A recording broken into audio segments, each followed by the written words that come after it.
back to Dixie Alley Weather Center. My name is Caleb Crick. Today is September 4th, 2025, and I've got a lot of updates for you today, especially concerning the tropics. We have a new system out there, Invest 91L, out there in the Atlantic Ocean, main development region of the Atlantic Ocean right now. We do believe this will become a tropical storm and even a hurricane as we go to the next couple of days, Hurricane Gabrielle. I'll be tracking this very carefully for you over the next couple of days. Many places this could still go from the Caribbean all the way up towards Bermuda. I'll be tracking this very carefully, making sure that you know as soon as something looks concerning for the U.S. I'm very closely watching the possibilities of this going towards the U.S. Once again, we can't possibly know at this moment, but I'm continuing to track that for you.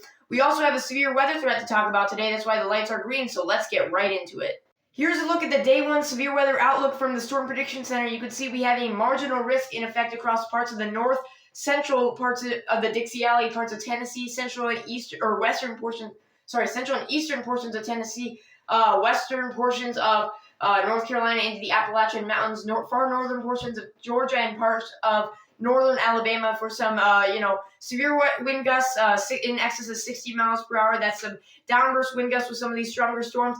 We had a tornado warning just a few minutes ago, just west of Knoxville, and we just had some big storms go through Knoxville just a couple of hours ago. Those are now moving off to the east, and we will continue to see those. The chance for some damaging winds, maybe large hail in excess of nickel size.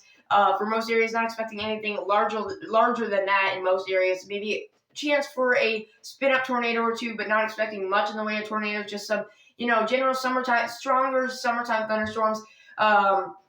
We haven't really seen severe weather in a while. I mean, it's summer. We do have that below average cool air mass that is what's driving all this severe weather over the next couple of days. We also have a marginal risk for tomorrow, and I'll show you that in just a minute. And like I said, tomorrow we are going to be right back at it. After these storms fizzle off, as we go into the evening, as we get into the daytime heating tomorrow, we will have another round of strong to severe storms. And scratch what I said earlier, we actually have an upgrade to a slight risk for tomorrow. Maybe higher chances for strong to severe storms, maybe more significant severe storms. Not expecting anything huge, like I said, not any severe weather outbreak by any means. But in areas like central and northern Tennessee, we got a slight risk of severe weather. That's just an elevated weather threat, level 2 out of 5 on the severe weather scale, right here in parts of central Kentucky, all extending up into the Ohio Valley, and then down through parts of central Tennessee or central and northern Tennessee for the threat of some damaging winds, large hail, and maybe the chance for a tornado to. The Storm Prediction Center actually has put a chance for tornadoes on the Day 2 outlook, so we have a higher chance of maybe a spin-up tornado with this much below average cooling air mass. We have a big cool air mass that is in place, mixing with the warm conditions from the Gulf, and that's what's driving all this severe weather as we go throughout the day. And Tennessee is not the only area getting severe weather tomorrow. We do expect this to be more of a significant severe weather today, just more severe than yesterday. Not expecting anything like crazy. But some more scattered and more widespread severe weather across the Dixie Alley, more areas getting in on some of those severe weather, all throughout parts of Tennessee, northern Alabama, parts of central and northern Mississippi, all throughout Arkansas, extending into Texas and Oklahoma for the chance of some scattered severe storms, marginally severe storms, most areas. But if you're in central and northern Tennessee, I'd be aware for some maybe stronger storms and some more widespread coverage of storms. And it doesn't end there. We do expect this cooler air mass to stay in place for quite a while across parts of the Ohio Valley, extending down into parts of the Tennessee Valley, into the Mississippi Valley. And we do expect with that to have the continuous threat of some stronger storms throughout much of the Dixie Alley, storms we don't normally see this time of year with this cooler air mass mixing with the high Cape values that we have a lot of convective available potential energy. We will have another severe weather threat on the Day 3 outlook. This would be by Saturday afternoon. I do expect that this will extend into parts of the Appalachian Mountains, but we do have the threat for some marginally severe storms in parts of central and northern North Carolina, throughout central Virginia, into parts of Maryland, southern Pennsylvania, for the threat of some more, once again, downburst winds in excess of 60 miles per hour, some small hail, and maybe a chance for a few tornadoes. Once again, the tornado threat isn't very large with these storm systems, just because we're still in summer. We aren't really getting to that time where we generally see tornadoes in the Dixie Alley. But we are going to start to see those eventually once we get farther into fall, but not yet. Just expecting, once again, some damaging winds, large hail. If you have one of those NOAA weather radios, they will alert you whenever you get those alerts. I will try to keep you updated through the posts in YouTube and through these videos. Once again, we'll get through this together. Just a few days of some scattered severe storms. Once again, I'll keep you updated on all these as they come through. All the severe storms, be tracking them through your areas and give you a heads up when severe weather is coming towards your area. So really quickly, let's take a look at what's going on right now across the Dixie Alley. I know this is going to be a little old for you guys right now, but I'm just going to show you where these thunderstorms are going to be moving throughout the day today and what's going on right now across much of the Dixie Alley. You can see we do have some scattered severe storms around the Knoxville area moving across the state line into parts of North Carolina along the Appalachian Mountains, getting some strong to severe storms. A few severe storms have already impacted the Knoxville area. Those will continue to move off to the west. More strong storms starting to develop behind that, just east of Nashville, along the line from Franklin over to Cookeville and down through Lawrenceburg and Columbia, Tennessee. We might even get a few of those storms into parts of northern Alabama and parts of northern Georgia as well. As we go throughout the day today, even into the evening, we'll start to see these storms start to track off to the east. They will start to weaken as we go into the evening out in the overnight hours, but we will see a refiring of those systems farther off to the west as we go into tomorrow.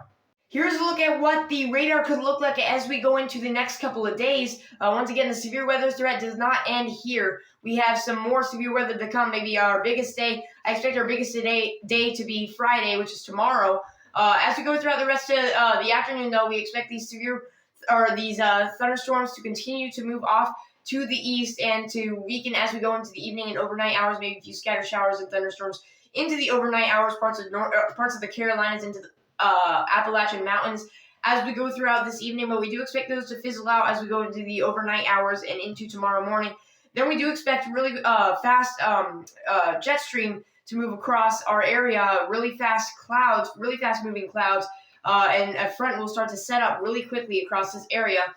Very unfavorable conditions, very warm air coming out of the Gulf, moist air that we haven't been seeing in a while over here across the Dixie Alley. We've been having all that dry air, and we do expect some scattered strong to severe storms once again in parts of Tennessee, extending into Arkansas, northern Mississippi, northern Alabama as we go throughout the day.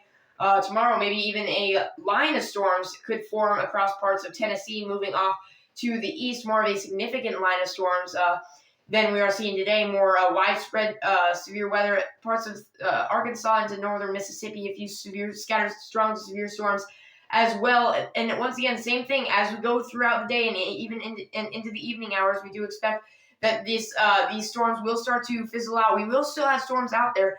These storms will go farther into the night as the storms that we're seeing right now. If we get a decent line of storms, we could see some problems with some flooding in some of these areas in Tennessee that have been seeing a lot of rainfall with some of this other band of rain that will be coming through, maybe even into the morning hours. And then once again, we'll start to see the severe weather threat once again ramp up parts of the Carolinas as we go into Saturday.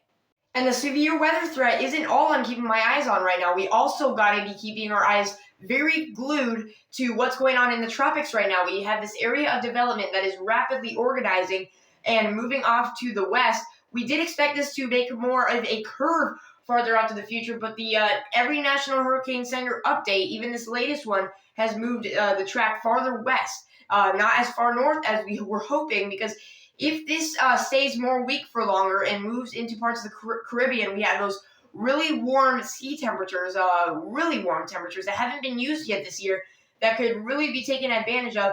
And we could see, and the bad news, that's just what I'm trying to get to, is that this will give it a better chance to impact areas in the United States, especially the Dixie Alley. So we really need to continue to watch this system.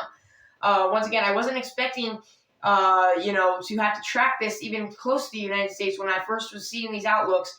But now we really need to be watching this very closely. This could make a run at being a very strong hurricane and even moving really close to the United States. Way too close for comfort. We need to continue to watch this system as it moves towards the west.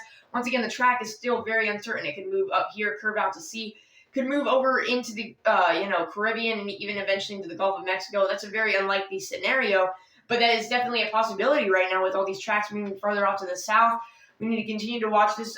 Once again, the strength, intensity of this system, still very uncertain. The track of this system, very uncertain. But once again, I will let you know as soon as we have more updates based on where this could go, as soon as I fine-tune more on how intense and how significant this system will be, especially for the United States. With that being said, let's go ahead and check to see what some of the models are showing in intensity and track of this potential hurricane as we go into the next couple of days. As we go into the next couple of hours, this is the GFS model showing this system rapidly starting to develop, maybe as we go into the next couple of days, into this weekend, perhaps even becoming a tropical storm.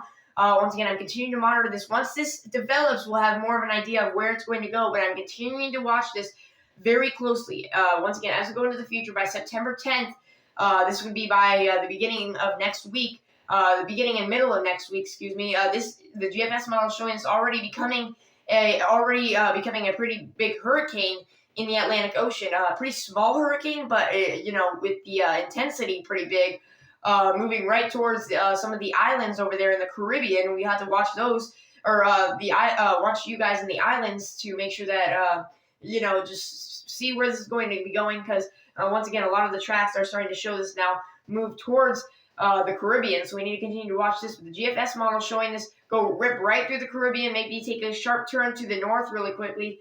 Once again, the GFS model, does crazy things. It kind of wobbles it all around and stuff like that. GFS model, once again, has been changing a lot recently. This recent model, this is the 12Z model, the GFS shows this coming towards the Florida and slamming into the Florida Keys, maybe even going into the Gulf of Mexico for a couple of minutes, riding along the East Coast, causing tons of flooding across the Carolinas, areas that don't need any more rain. Once again, sometimes some of these models show the worst case scenarios. Does not mean this is going to happen. This would be one of the worst case scenarios, one of the worst things that would happen. A lot of areas would be impacted by this storms.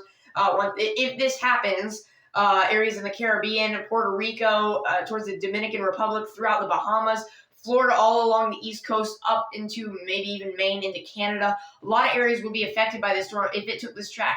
Now, I'm not saying it's going to, but there is the chance for it to take a similar track to that, so we need to continue to watch for the possibility of that happening. This is the European model showing some of the similar things. It takes a little longer for this it to show this system developing, but it kind of takes it takes a lot longer for it to develop in the European model. They have it, not developing until we get into next week, maybe even the middle of next week. I do believe it will develop sooner than that. But it's just what the European model is showing. Once again, showing around the same area, this moving into the Caribbean. We weren't seeing this a couple of days ago, even a week ago, we weren't seeing anything close to this. But now a lot of the models are starting to shift this towards the Caribbean. We'll need to watch those in the Caribbean for potential hurricane impacts, and then even us farther into the future, maybe in the next couple of weeks towards the U.S., we need to watch very carefully for the potential of a potentially strong system making landfall in the U.S. I'm continuing to watch it. Doesn't mean it's going to happen right now. It's not locked in, but we need to continue to watch this for the potential for that. Once again, nothing to worry about right now, but you need to continue to be checking back for updates for if anything changes with this potential hurricane.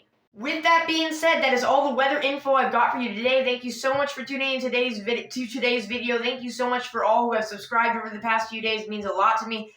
Keeps me going here. Once again, here's a look at what the radar looks like right now. A lot exploding along this line, especially further into Tennessee, maybe even to areas like northern Alabama, northern Georgia, starting to get into on some of those impacts. As we go into the next couple of hours, just make sure you're staying weather aware, have multiple ways to receive warnings, and I will see you in the next video. Once again, have a good rest of your day.